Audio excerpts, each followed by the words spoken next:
Okay, so we can get started right on the hour here. We're coming up to the last minute. So if I can get a mover and a seconder to open the meeting, please. Oh, just a second. Go ahead, Gail. This conference will now be recorded. Perfect. Thank you for that. So if I can get a mover and a seconder to call our meeting to order, please. Moved by Belinda Kistemaker, second by John Paroff. Be it resolved that we do call this regular meeting of council to order on Wednesday, April 27th, 2022 at 6 p.m. Those in favor? Aye. And that is carried. And I turn it over to Councillor Stefanik for our land acknowledgement. Thank you, Mayor. The Council of the Corporation of Township of Hornepayne would like to begin by respectfully acknowledging that the land on which we gather here today is a Treaty Number 9, 1905 to 1906 territory, the traditional lands of Indigenous peoples. As we work towards reconciliation, may we all live with respect on this land and live in peace and friendship with all its diverse peoples. Thank you. Thank you, Councillor Stefanik. And we have the approval of the agenda, and we had one amendment of time. I believe it was to our closed session. In addition, just adding a time for 7:30 to that. So if I can get a mover and a seconder, please. Moved by Councillor Drago Stefanik, second by Councillor Belinda Kistemaker. Be it resolved that council does hereby approve the amended agenda as presented. Those in favor? Aye. And that is carried. Okay, moving on, council, we're at item number 5, disclosure of pecuniary interest and general nature thereof, and declaration of conflict of interest. As always, you can do that now or at any time throughout the meeting if such a situation arises. I don't have any paperwork currently, so we'll move on. Item number 6, we do have a presentation tonight from the Municipality of Wawa Asset Management Services. Cindy Godson is here from our asset management coordinator, and I welcome her to our meeting. Is she online already? Okay, great. Hello, everyone. Can you hear me all right? Yeah, we can hear you, Cindy. Welcome to Hornepayne virtually tonight, and I'll let you take it away. How's that? Okay. Thank you very much. I've not used this system before, so if I stumble a little, please forgive me for that. But here, I'll share my screen, which I'm going to start the PowerPoint, if I can remember how to do that. Okay, it's been a while. Okay, so thank you for, good evening, everyone. Let me start with that. And thank you for inviting me to speak with you this evening. I want to touch on 4 main points regarding asset management, which would include the Ontario Regulation 58817, which has been in place for a couple of years now, regarding asset management plans and asset management for municipalities. The asset management training that we've been doing, and some of the updates to the inventory that we've been working on or plan to work on. A new public sector accounting standard from Public Sector Accounting Board regarding asset retirement obligations, and also the FCM grant application that we've submitted and are hoping to get. So just a very quick couple of slides, because I know that you are an involved council, so you probably have some understanding already of asset management. So just as a basic reminder, it relates to, the assets, of course. What do we own? Where are they? What are they worth? Excuse me, what condition are they in? What needs to be done to the assets, and when does it need to be done by? And from a community perspective, what do people in the community want? They want safe and sustainable services in a predictable, cost-effective manner. So that's what asset management helps us to do. So part of it is the system that helps us maintain the delivery of services, plan for the future, manage risk, and budget smartly. And finally, as a final, asset management gives us the empirical evidence to do the right thing to the right asset at the right time. And again, trying to minimize costs as much as we can. Okay, so related to Ontario Regulation 58817, I'm not sure if you can see the whole screen because it's a little blocked on my side, but there were several layers to this regulation, which the policy was the beginning. And of course, we met that initial deadline. The current levels of service for what they consider core assets were the first kick at the can, if you want to say, for the asset management plan. And that, of course, would relate to roads, bridges and culverts, sanitary network, the storm sewers, and any of the linear assets, the water network as well. So we, you may recall another FCM project we did in the last couple of years, where we did that first asset management plan with the help of a consultant and got our assets into a database using their software. And that was related to the core municipal assets, and produced the first asset management plan from Public Sector Digest. Excuse me.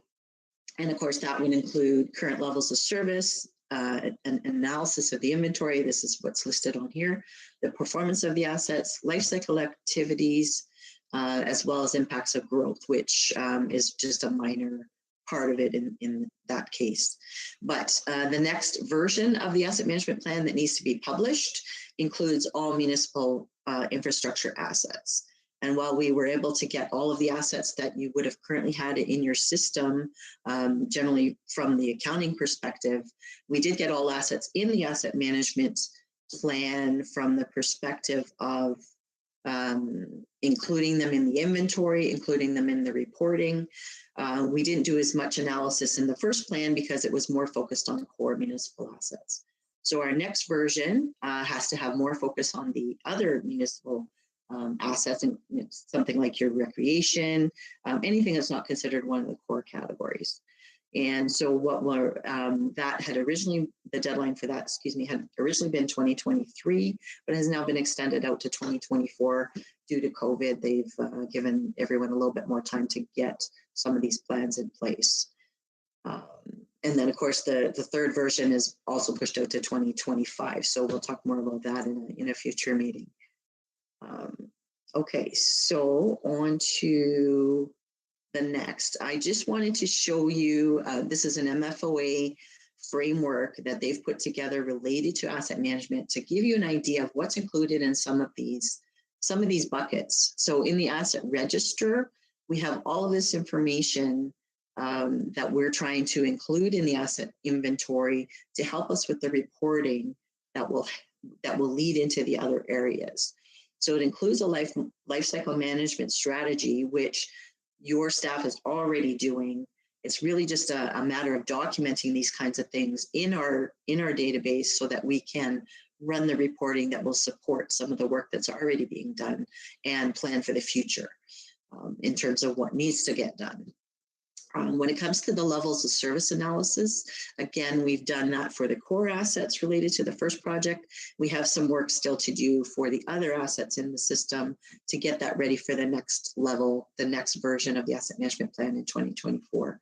And then also in the financing strategy side, again, some of that's been done from the core asset perspective. We do have some more work to be done to get some of that information in our system again, to run the reports that will give us the information we need. So I just want to kind of give you an overview on that from that perspective in terms of some of the buckets of work that still needs to be done, as well as what we have accomplished so far. Excuse me. Okay, so related to the asset management training, there was some training last year that some of your staff attended, as well as I did myself, for all of the communities that I work with. And in the overview during the group sessions, they dealt with several of the items that, are part of the whole asset management structure. The government governance relates again to the policy. Asset data, of course, is our inventory and what we need to improve. Levels of service, they gave us some insight on how to determine levels of service for different types of assets. We looked at a lot of core asset categories from their perspective, but also we did look at a little bit more from the non-core assets. In our case, from Wawa's perspective, we did one of our buildings to give us a sense of how that would break down from a levels of service perspective. So I have some of that knowledge to bring to the other communities as well. And in terms of risk assessment and financial strategy, same same thing. We took one asset per community, and we went through all of these buckets. And the experts were able to show us how to determine some of this information, how to put your criteria in place so you're making the decisions that you want to have that going forward for your planning purposes, as well as on the financial strategy side, that gives you some of your budgeting numbers. Unfortunately, we don't have as much in our database yet that I would like to see, so we're still working on some of that in the background. But once we get to that level, we'll be able to run the reports that we need to do some of that to support some of the decisions that are being made from that perspective. Now the group sessions, unfortunately, were spread out pretty far. I think it was about 6 weeks and sometimes a little longer between sessions. So from a training perspective, that made it somewhat difficult for those of us participating to really retain some of that information from the experts' perspective. So what we did is we joined in some practical application in some one-on-one sessions with the community staff directly with the experts, and we were able to go through some actual templates to work through some of the processes in terms of determining the levels and what are the risks and how do you deal with the risks and where does the financial strategy come from. So that gave us more insight in terms of how to go about making some of these decisions from a community perspective. And we utilize the templates that they provided, and actually I would like to see us do that for more of the categories, or asset categories, so that we can use that same process because it does have a lot of good information in there that will allow us to get the information we need for the next asset management plan and for the planning in the future. So just to give you a sense of what we've done already. And in terms of training related to, say, the software, the database that we've put in place, that's an ongoing item. We have more to do. I'm certainly learning as I go as well. I'm taking more advanced training related to some of the reporting, and I'll be sharing that with your staff as well. So they'll have a little bit of, they'll have more knowledge as well in terms of running reports out of the database. So we're going to continue to utilize the AMO templates to expand the inventory information. We're going to continue to update the data to improve and support the decision-making processes. That will include the actual assets themselves, additions and disposals, depending on the work that's being done in the year, as well as pulling in more information about some of the assets, because some of our information is very basic. It's still based on coming from your accounting system and just mostly related to things like depreciation and, when is the end of the useful life. But we need more information when it comes to planning. So that's what we're going to be adding to the database as we gather more information.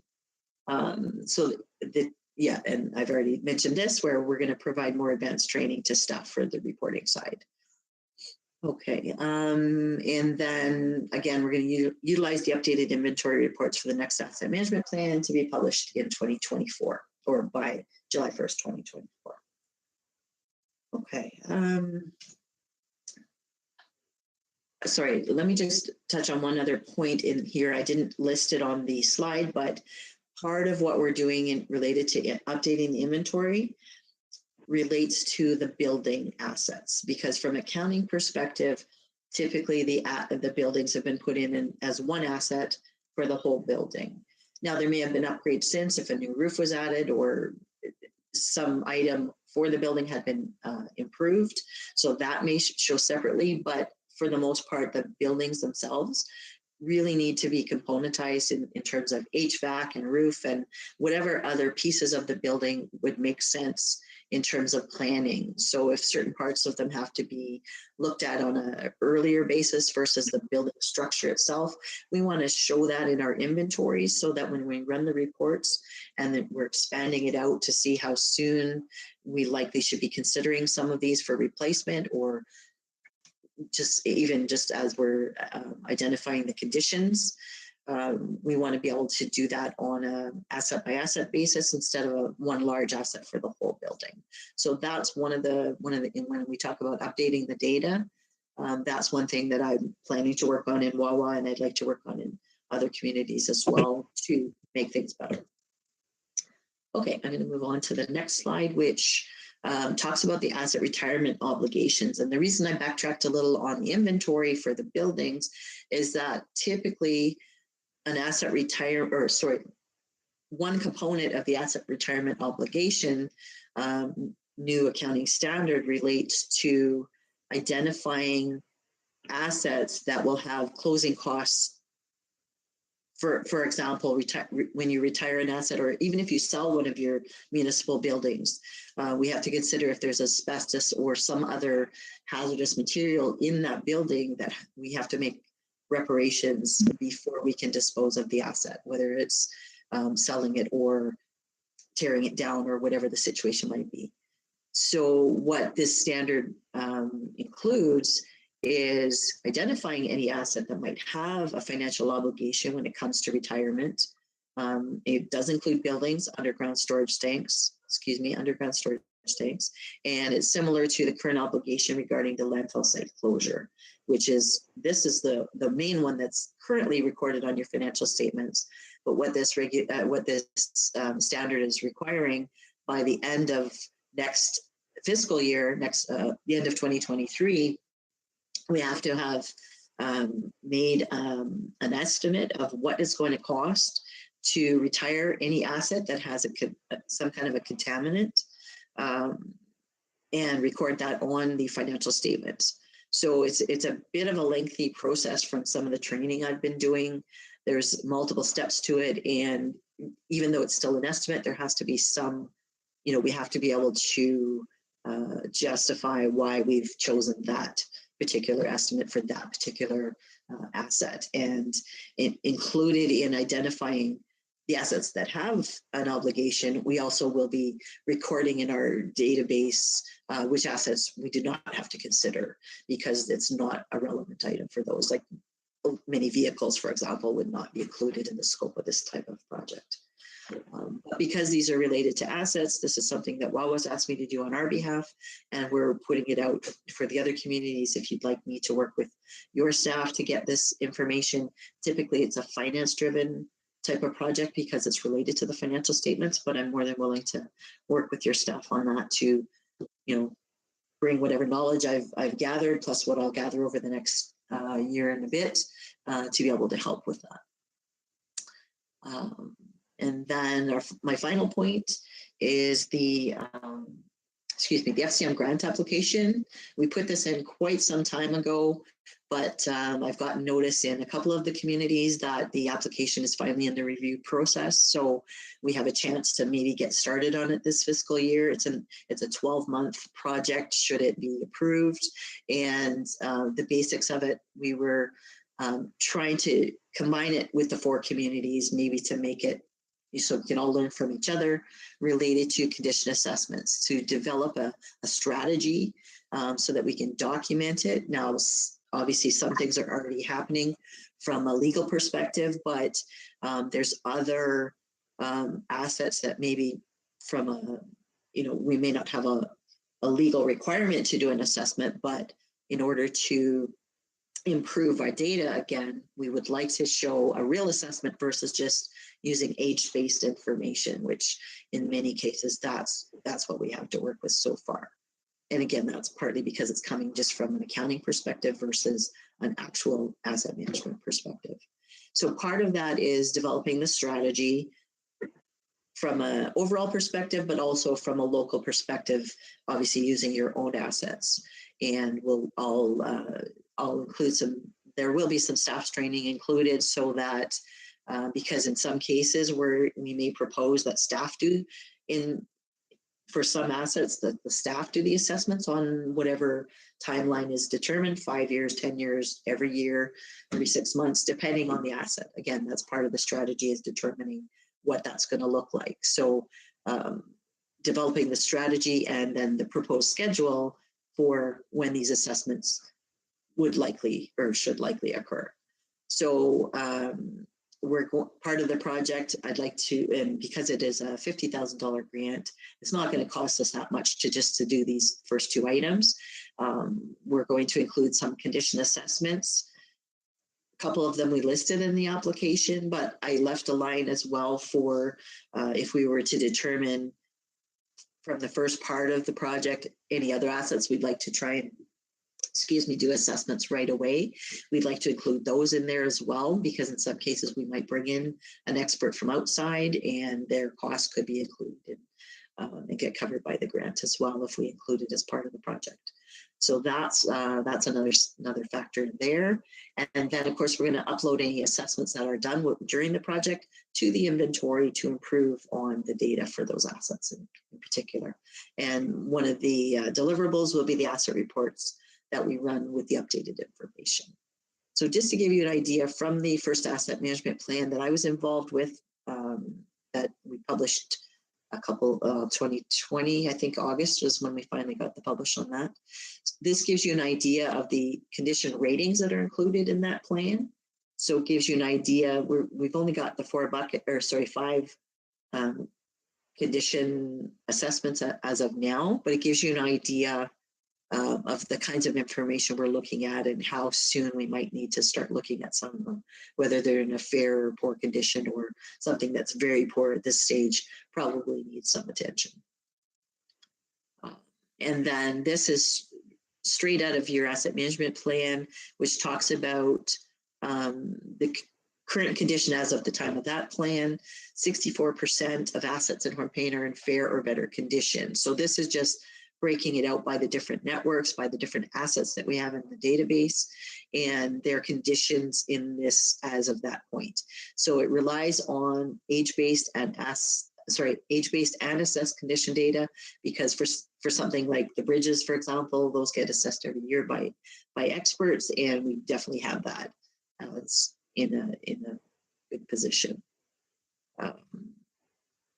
So that's just one example, but that's where we'd like to take this from age-based conditions to as much assessed condition as makes sense to improve this information. So we're seeing, as opposed to just the fact that, let's say your sanitary sewer network is obviously quite old.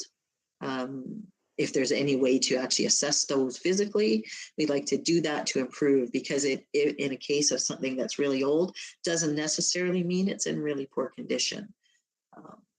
So that's where we'd like to try and find the balance between how much it'll cost to do some of these assessments, or what's the benefit of doing it? Is it worth spending the money, or is it the kind of thing that we can just use the age as the determinant? So that just gives you kind of an overall of that project. And I guess at this point, that's as far as I had. Gail had asked me to keep it to 10 minutes if I could, but I'll open it up for questions if you have any at this point. Thank you for your presentation, Cindy. And I know we were happy to work with you and all the other communities, and we're glad to be on target and meeting the targets for our reporting. I'll open the floor now to questions from council.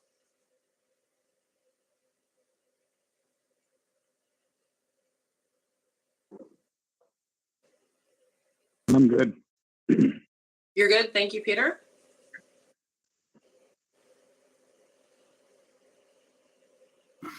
Councillor Belinda Kissmaker, go ahead. I'd just like to say I'm glad you did this presentation, because I see asset management coming up quite a bit, and I was kind of wondering where we were in this, and you've answered a lot of my questions. Thank you. You're welcome. Councillor Stefanik, go ahead. Yeah, through Mayor, good report, Cindy. I enjoyed reading it earlier on as well. My question would be, how much time do you spend, say, monthly or yearly in each community that you will assist our staff, approximate hours or days, or just interested to know how much will be dedicated to our community, please. Thank you. Okay, it hasn't been a regular schedule in that I could say 6 hours a week or a day a week or anything like that. Partly because, I mean, COVID kind of threw a wrench into it for many of us. Everyone got very busy, and some of what I was doing slowed down a bit on that side because, you know, everybody was busy. So on the go forward, I think the expectation is to put in about 6 hours a week towards each community. For the smaller communities, I do have a few duties in Wawa that aren't strictly asset management, so I do need to spend a little more time here. But in terms of working on either the projects that I'm involved in or the database itself, that's the expectation going forward. Thank you for the answer. Thank you, Councillor Spanik. Any other questions? Councillor Paroff, go ahead. Yeah, I too want to thank you for your report. It was very, very informative. If we decide to moving forward in the future years, coming from a municipality, can you review how much time and effort it is on the community itself? And is it something that should be a priority for one individual? I'm not quite sure of your question. Are you saying how much time your staff should be spending on it? Is that what you're asking me? No, it should be, but typically Or what will they would be? expect. Will be going forward. I had talked to them, well, I think it was only Gail I spoke with so far regarding future planning, but I would like to at least meet with some of your staff. In the past, I've worked with Melissa and Dwayne a little bit on, and they were the two who took the training as well, and worked with those in terms of the assets. I would like to set up more regular meetings than we've done in the past, at least on a monthly basis. And depending on how many of the projects that we're working on, we may have to have them a little more frequently than that. So an hour or two per month might be at least the start, and then it'll depend again on how much in terms of the projects we're doing. There's definitely some contribution needed because your staff holds a lot of the information that I need to gather to add into the system or use as part of what we're working on. So there may be like a meeting or two per month, and then probably some work in the background to gather some of the information and send it along. Okay. Does that answer your question, John? Does that answer the question? Yeah? Okay, great. Thank you. Any further questions from council? Okay, I'm not seeing any further questions. Thank you, Cindy, for your report, and I'm glad to have you with us tonight. Thank you, sir. Mm-hmm. Okay, and we're going to move on to the staff report now. Gail, do you have any comments or questions to your staff report? No, Or- I don't. I just would like to thank Cindy for the great presentation and for taking the time to bring everybody up to date. Okay, thank you for the opportunity. I appreciate it. Thank you. Have a good night. Is there any questions from council on Gail's staff report concerning the asset management? Okay. I only had one question, and that was concerning the financial considerations of the $13,125 for this year and next year. And I'm been told that they're already included in our budget. It's a little bit less than what we included.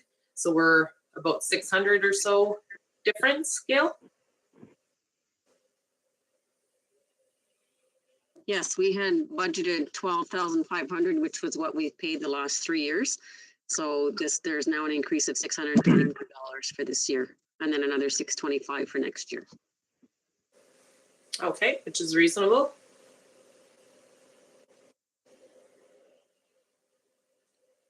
Any further questions to that? Peter on the phone, do you have any questions? No, I'm good. Thank you. Okay. Okay, council, if there's no further questions, we do have a motion that we can put on the floor. If I can get a mover and a seconder, please. Moved by Councillor Drago Stefanik, second by Councillor Belinda Kistemaker.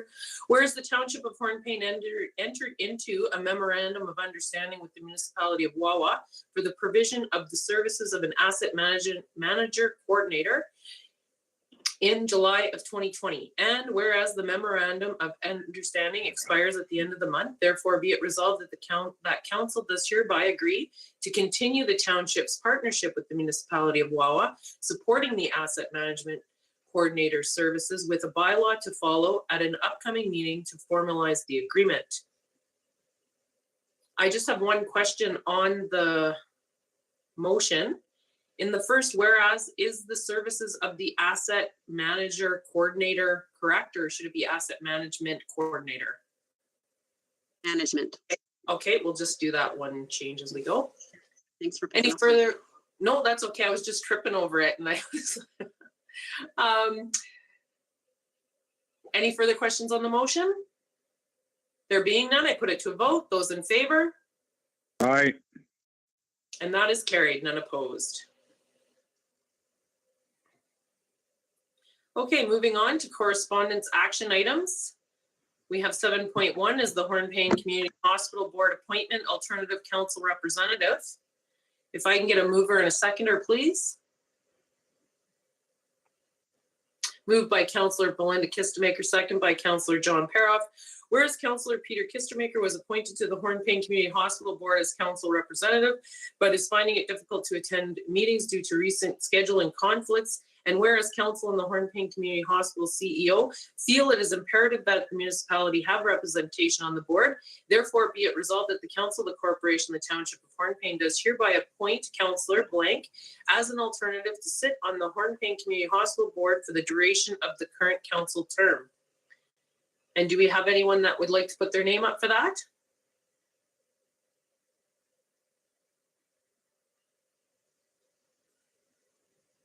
Councillor Paroff, you're smiling. Yeah, I was smiling, but Gail, do we know exactly how many meetings it would be for the rest of this council? I'm thinking there'll be an annual general meeting and probably 2 board meetings. I'm not really sure. Maybe Councillor Kistemaker can answer that. Were they monthly meetings normally? They're normally monthly, depending on scheduling conflicts of the other board members, but it was on average once a month. Okay, and I think they do break in the summer. There's just an AGM in July, I believe. I believe so, yes. Okay.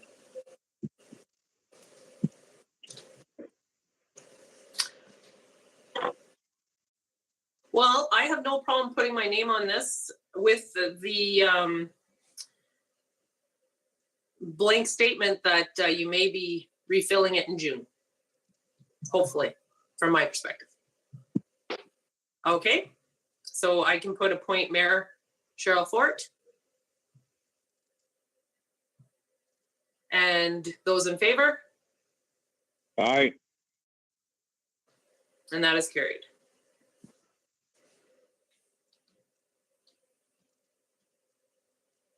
Okay, moving on to G. Malette, Hornepayne Lumber Limited Partnership Request for Support Lumber Reload Facility. If I can get a mover and a seconder to put the motion on the floor.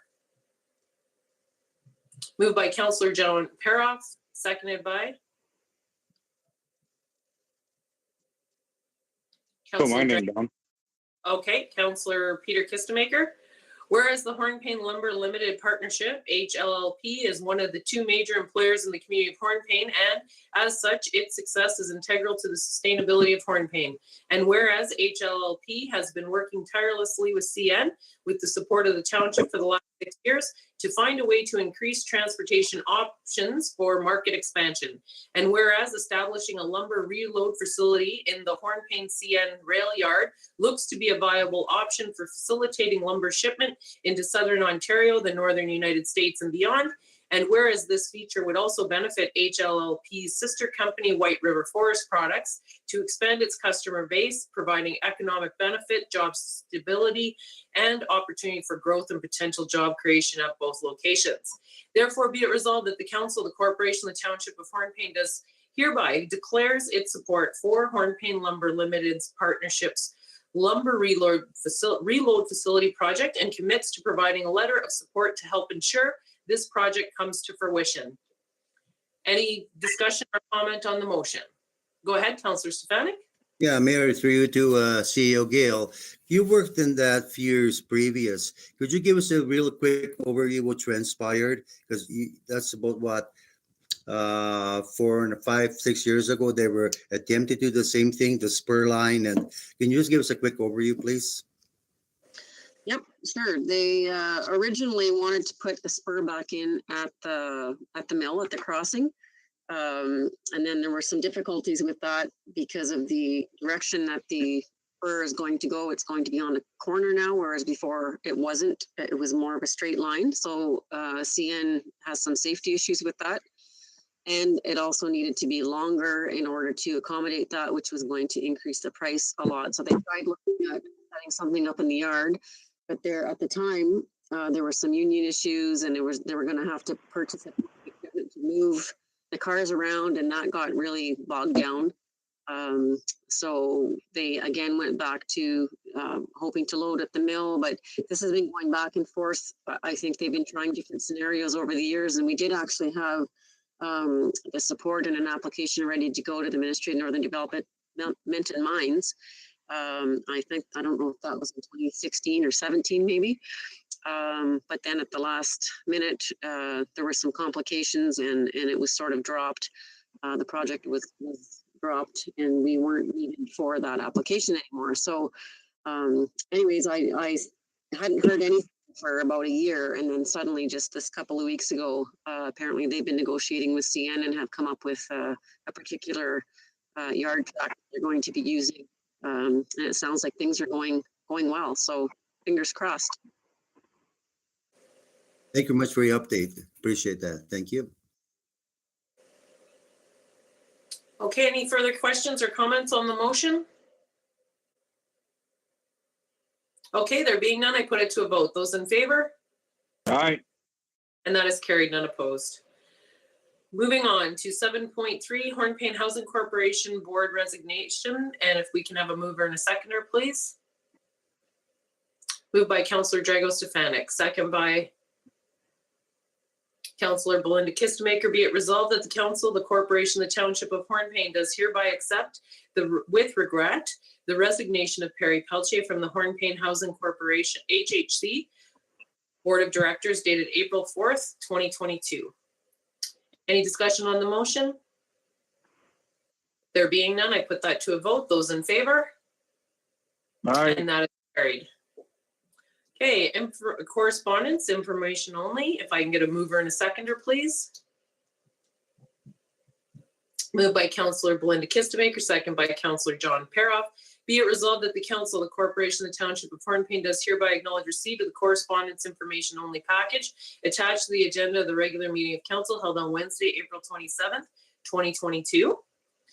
And any discussion on the information only items?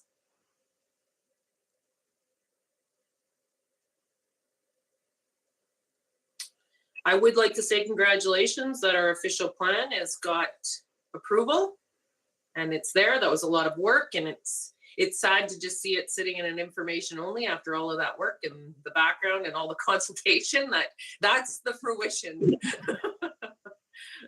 But I also want to say publicly, and we have put a media release out about 8.3, that we have been successful in our application for the infrastructure that will replace the water infrastructure on 3rd Ave, plus the resurfacing and the new road. So hopefully we won't see any more digging there. Okay, and then we're moving on to board appointments. And that was all I had. If there's no further topics to be discussed, I put the motion to a vote. Those in favor to accept the information only package. Aye. And that's carried, none opposed. Okay, moving on to correspondence, donations. We have item 9.1, Alana Pullen.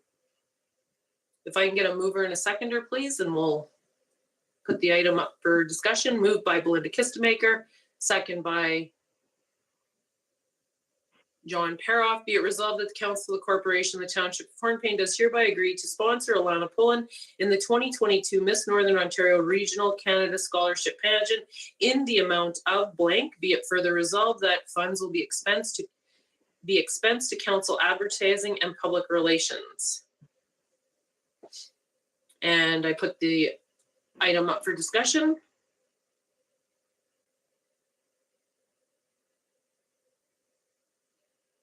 I know at one other time we did sponsor Alana. And I looked at it and read it, and I thought it would be a great to highlight our community out there. Those be many posts depending on which package you pick. And we are trying to attract young people back to Northern Ontario. I think that hits home too. So I'm not sure what we have to, oh, go ahead, Councillor Stefanik. Yeah, I was going to say, I think we should sponsor. I think the big question is at what level, because she is representing Hornepayne, and she does mention Hornepayne during pageants and her blog and social media. So I think we should, in my view. I think the big question is at what level. As you said, go ahead. That's my comment. Yeah, that's where I was kind of going, was just when you look at the different packages, so the top is the black and white, the top figure, and then the bottom is color. So I'm not sure in the past what it was that we sponsored. Gail, do you recall? No, I'm sorry, I don't even recall that there was, this came up before, so I'm not sure, I'm sorry. Okay, have we, when we do advertising for our community, I guess the first question is, how much money do we have in council advertising and public relations? And so I'll have to, $5,000. 5,000, okay. Yep. Well, I'm open for a suggestion from council. And do we know, I know this is putting our treasurer on the spot, is how much we spent last year of our council advertising and public relations? And a follow-up question to that, do any of the election expenses come out of that for advertising? No, okay. Councillor Paroff, go ahead. Well, I'm going to open up the floor and say it should be the silver package colored. Okay. Thank you for that. And did we get an answer back on what we spent last year? No? Okay. No, not yet. Okay, no problem. Okay, how does council? Oh. How does council feel about the 250 package? I'm good with it. I concur.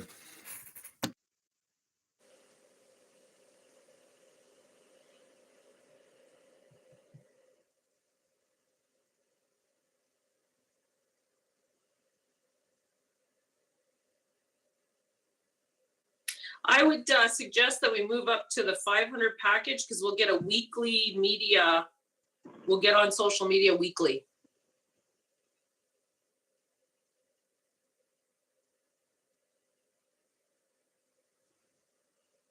That's my only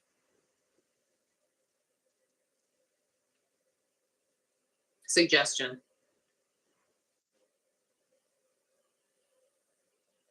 I'll support that. Go ahead. Yeah, thank you, John. Councillor Belinda, go ahead.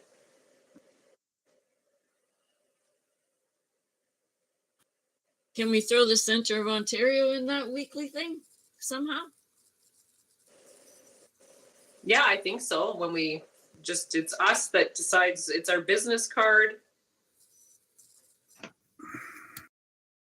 Yeah, I think we could do that. Our new header that we've been using, Gail, can we use that? We can check it out for sure, and if we can, we will, yep. Yeah, I think that'd be a great idea. Councillor Stefanik, go ahead. I agree with you, the 500 level. Thank you. Okay. Okay, I'll insert 500 into the resolution, and those in favor? Aye. Okay, that's carried. Gail, sorry, didn't see your hand there. That's okay. I just wanted to let you know you spent 3,380 last year. Okay, so we should be okay. Thank you for that. Okay, moving on to item number 10, 10.1, Access Employment Connecting Canada Community Futures. If I can get a mover and a seconder, and we'll open up the motion for discussion. Moved by Councillor Drago Stefanik, second by Councillor John Paroff. Whereas Access Employment is a non-profit entity that facilitates employment immigration for those who have already completed the immigration process and are waiting to be placed in jobs in Canada. And whereas Access Employment works hard to assist immigrants to make more informed choices of where to settle, ones that best meet both individual and community needs, and whereas Access focuses on international trained professionals, but they also work to help families join those who have been successfully matched with an employer. And whereas Access considers this an untapped labor market that could fill the labor market gaps we are seeing all across the region and the province, and whereas Access Employment is fully funded by the provincial and federal governments, and whereas the Northeast Superior Mayor's Group received a presentation from Access Employment at their meeting of April 6, 2022, and was impressed with the services they offer, those being attraction and networking events arranged and hosted by Access Employment. Therefore, be it resolved that the Council of the Corporation of the Township of Hornepayne does hereby express formal interest in participating in the events identified above and direct staff to follow up with Access to make the necessary arrangements. Any discussion on the motion?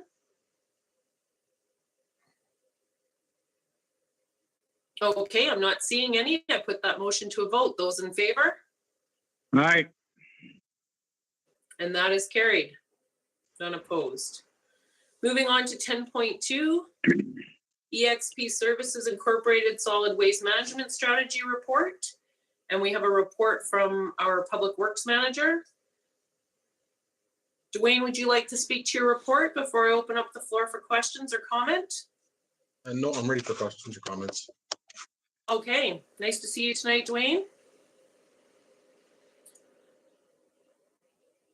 Okay, I open up the floor for question or comment for our Public Works Manager from Council.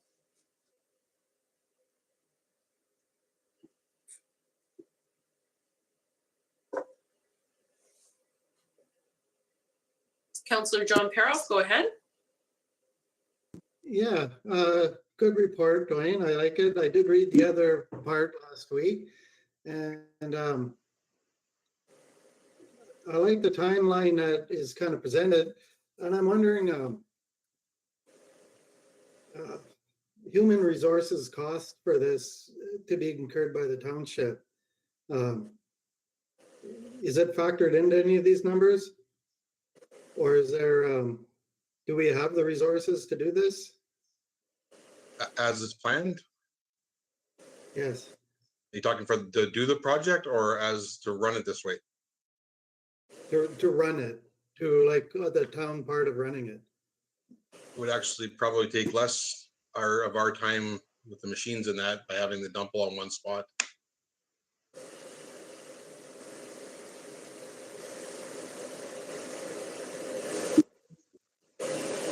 Does that, You'd be coordinating it, I guess, or? Or I missed the first part, John. What was that? I guess you would be coordinating it on behalf of the township, or? You're losing me. On which part, John? I don't know what you're talking about. They're going to be delivered by the garbage truck to the site. And we pick up the garbage and put it into the trenches, and same as what we're doing now with the pits. Yeah, sorry, no, what I mean is the package, like the Blue Box program and the C&D diversion and all that stuff over the years. Is it going to be planned by us, the municipality, or the contractor? The Blue Box program will be done by the people who produce the waste materials. they have to organize their own setup there and make sure everything is picked up. As far as the stuff within our landfill site, that will be us, of course. Okay. Go ahead, Gail. It'll be the same setup that we have now is what's being suggested. So a contractor that would pick up, but our people would still do the same part of that job. I'm not sure if that's what you were asking, John, but. Okay, no, I might have been a little confused when I read it. I kind of misunderstood it. So your clarification did help me a bit. Okay, so the changes would be is that we wouldn't have a transfer station. It would end up all going right to the existing landfill site. And then there would be a place out there that the public could dispose their garbage. And so the change would be taking out the landfill station or the transfer site station, sorry. And we would still run that with a contractor completely, except the filling in the trenches and all of that is done by Public Works employees. Correct. Okay. Any other questions? Councillor Belinda Kistemaker, go ahead. During your discussions with John Smith, right? Did you guys talk about access to into the dump there? Like the public access into the dump, was that part of your talks? Because I was just wondering, because I can see more cost there when it comes to probably having to do something because of where the access is going in there, and health or just safety coming down that hill and going up that hill. Yeah, we haven't identified where exactly we're going to build the new spot Okay. that stuff into. So Okay, so that part hasn't been decided yet. It's just how our process is going to eventually change, which I Correct. got. Correct. Okay, does that answer your question, Belinda? Yes. Okay, go ahead, Councillor Panic. Yeah, through you, Mayor, I agree with the Public Works Manager, Dwayne, on all these key box points. And I think that we proceed as the sooner the better. Thank you.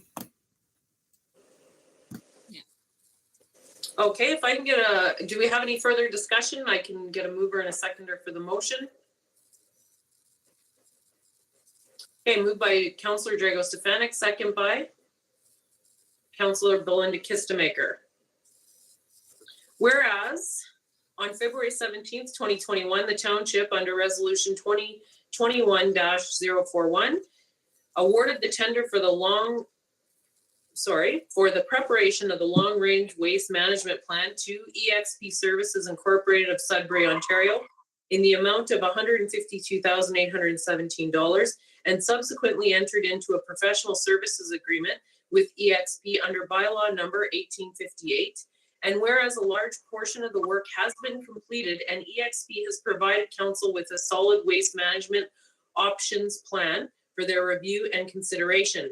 And whereas council has been provided and hereby acknowledges receipt of staff report number PWD 22-06, which outlines the Public Works Manager's recommendations. Therefore, be it resolved that the consideration and discussion, the Council of the Corporation of the Township of Hornepayne does hereby choose to proceed with the following recommended short-term options to support their long-range waste management strategy.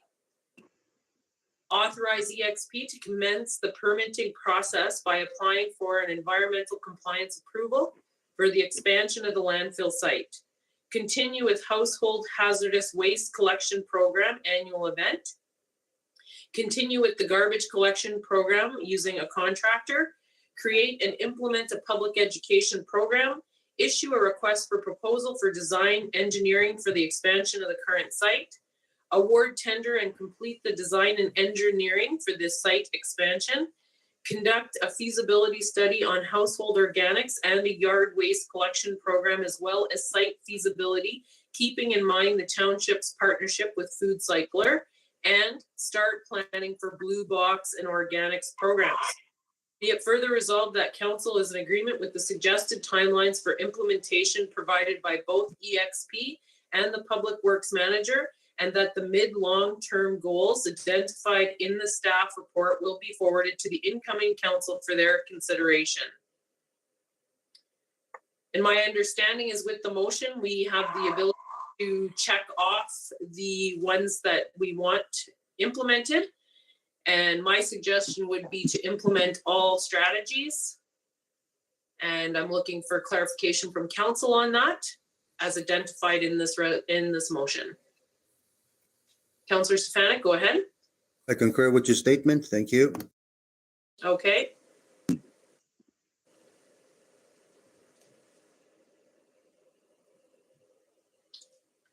The rest of council, are we, Councillor Paroff, go ahead. Yeah, if we're gonna follow Dwayne's recommendations on his for the timelines, right?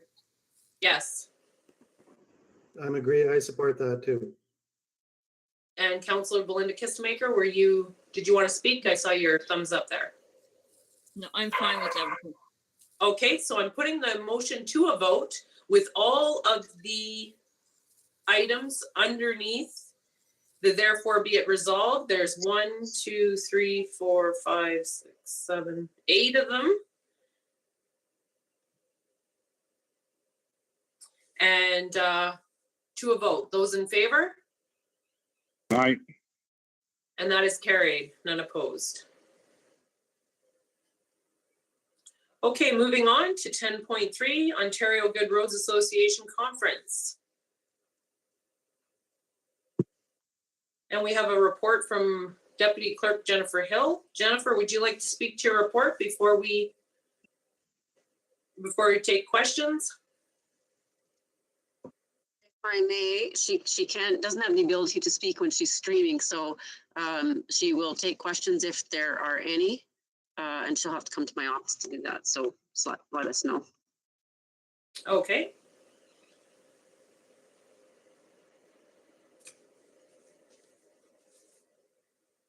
Just a note on the delegations, I'd like to say to council and that I think all the delegations went very well. I was pleased to be with Dwayne and Jennifer at the delegations, and I have to give a shout out as always to all the staff for the work behind the scenes that they get ready, that they prepare the delegation packages for us, and that we're ready and prepared for these meetings.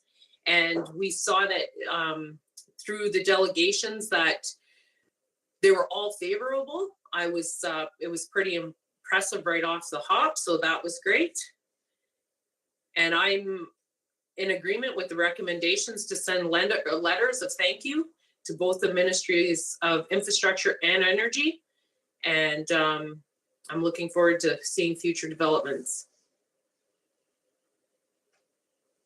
So if I can get a mover and a seconder, we can put that on the floor. Moved by Councillor Belinda Kistemaker, moved second by Councillor John Paroff. Be it resolved that council does hereby acknowledge receipt of DCSR 2022-01, 2022 Ontario Good Roads Association, OGRA Conference, Ministry of Infrastructure and Ministry of Energy Delegation report as prepared by Jennifer Hill, Deputy Clerk. Be it further resolved that council does hereby direct staff to send follow-up letters to the Ministries of Infrastructure and Energy to thank them for meeting. Any further questions or comments? Okay, I'm not seeing it. I put that motion to a vote. Those in favor? Aye. And that is carried.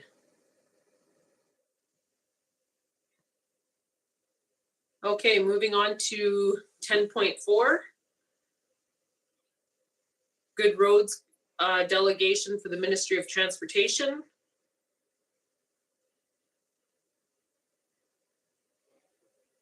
Excuse me. I want to first of all acknowledge and thank Gail and Jennifer for working alongside the Northeast Superior Mayor's Group.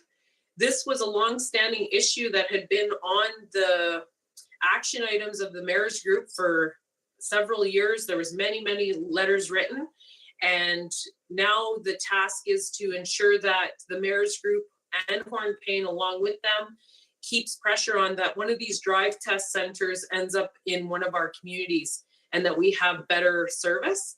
So the contracts are coming up for expiration and the time is now to keep putting the pressure. Don't let them forget about us.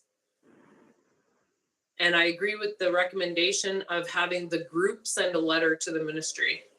And I want to also acknowledge that Mayor John McEachran from Manitowoc did have the meeting with us as well. And I would like to say, Hornepayne and all of council, that these are good synergies to create with other meetings with the mayors getting together and presenting together.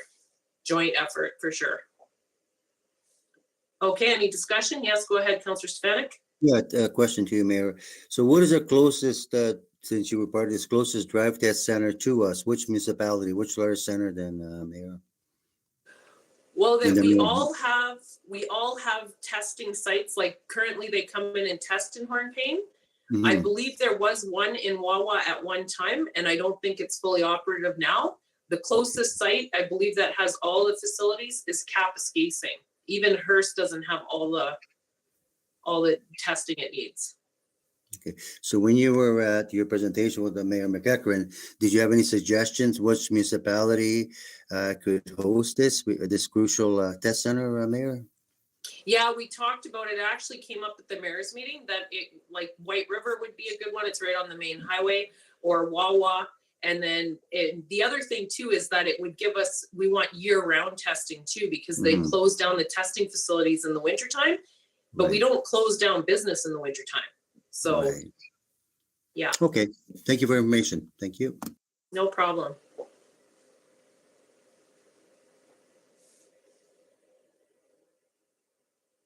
Okay, if there's no further discussion on that, we have a motion. If I can get a mover and a seconder, please. Moved by Belinda Kistemaker, second by John Paroff. Be it resolved that council does hereby acknowledge receipt of DC SR 2022-02, 2022 Ontario Good Roads Association OGRA Conference Northeast Superior Mayors Group Delegation with the Ministry of Transportation report as prepared by Jennifer Hill, Deputy Clerk. Be it resolved that council does hereby direct staff to forward this resolution and the report to the Northeast Superior Mayors Group with the recommendation that they follow up with the Ministry of Transportation. If there's no further discussion, I put that to a vote. Those in favor? Aye. And that is carried. And the final delegation package or item about the conference is the Ministry of Government and Consumer Affairs. If I can get a mover and a seconder, and then we can discuss the report. Moved by Councillor Drago Stefanik, second by Councillor Belinda Kistemaker. Be it resolved that council does hereby acknowledge receipt of DCSR 2022-03, 2022 Ontario Good Roads Association OGRA Conference delegation with the Ministry of Government and Consumer Services report as prepared by Jennifer Hill, Deputy Clerk. Be it further resolved that council does hereby direct staff to forward this resolution and report to the Northwestern Ontario Municipal Association, NOMA, Northeastern Ontario Municipal Association, NEOMA, and the Federation of Northern Ontario Municipalities, FNOM, and the Algoma District Municipal Association, ADMA, to inquire if other communities face similar issues with Ontario One Call Locate response times for the purpose of gathering data to garner support for change. Any discussion on the motion or the report? Councillor Stefanik, go ahead. Yeah, through you, Mayor. I think this, I'm glad you met that because that meeting, the one on call, I had a personal experience in West End where one of my neighbors down up the street, the water ran approximately 2.5 weeks with no one looking at it.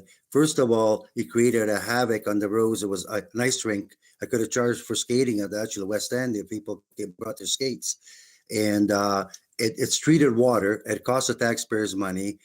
So I'm glad you met it. It is crucial that this summertime is not as bad as winter. It is crucial that those people respond in a timely manner. And thank you for doing that meeting.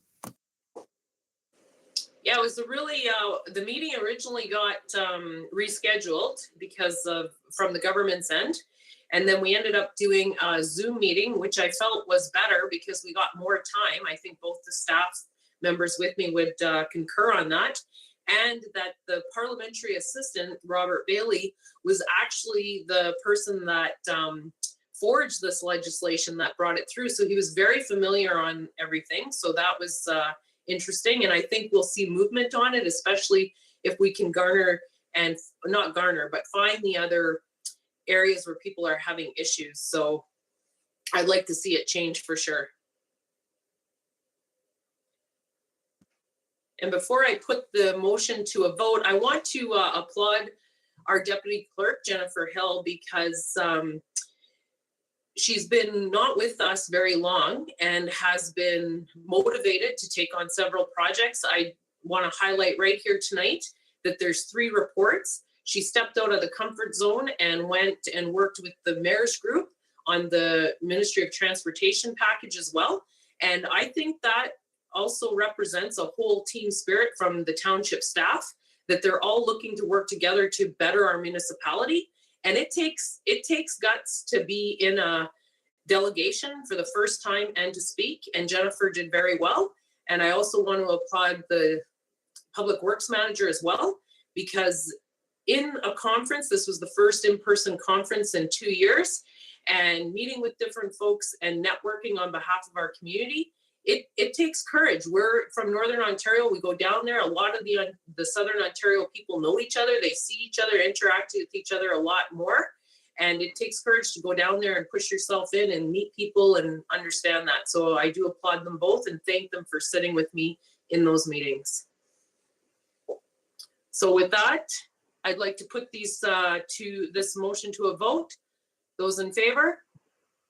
All right. And that is carried. Okay, moving on, and I do want to highlight as well, I know I'm trying to move quite quickly this evening because we do have a time appointment at 7:30 in our closed session, and I want to be watching for that. So we're moving on now to 12, bylaw number 1923, funding agreement, Canada Summer Jobs. If I can get a mover and a seconder, please. Moved by Councillor John Paroff, second by Councillor Belinda Kistemaker. Be it resolved that bylaw number 1923, being a bylaw to enter into a funding agreement between the corporation, the Township of Hornepayne, and Her Majesty the Queen in the right of Canada, as represented by the Minister of Employment and Social Development, for the purpose of subsidizing summer employment for 3 youth, be hereby read a first and second time and be considered read a third time and finally passed. Is there any questions or comments on the bylaw? Okay, there being none, I put that to a vote. Those in favor? Aye. And that is carried, none opposed. Okay. We're moving next to our closed session. If I can, just a second, if I can get a mover and a seconder, please. Moved by Councillor Belinda Kistemaker, second by Councillor John Paroff. Be it resolved that the next portion of the meeting at 7:07 p.m. be closed to the public in order to discuss personal matters about an identifiable individual, including municipal or local board employees, labor relations, or employee negotiations, pursuant to section 239(2)(b)(d) of the Municipal Act 2001. Those in favor? Aye. And that is carried. And we will be, Gail, we will be returning to this link for open meeting for those that are watching by stream or YouTube, okay? Yep. And we'll be back here after our closed session. Okay, we'll see you in the closed, council.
Okay, is everyone back on or?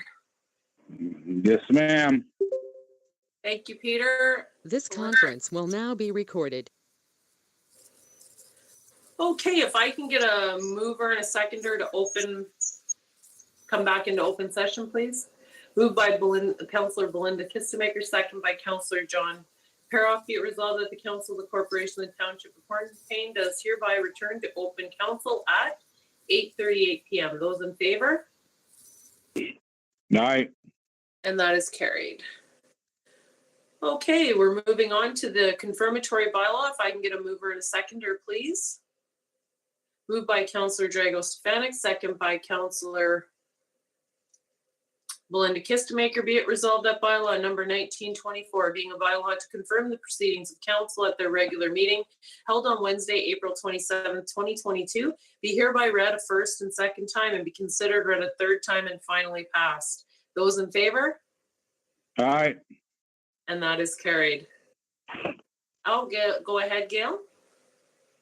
All right, just wondered if you were just going to give a short recap of the closed session or comments. Yes, thank you for that. I can definitely comment on that. So council was in a closed session dealing with matters of human resource issues. We will have further discussion at this at upcoming meetings, and that's all to report right now.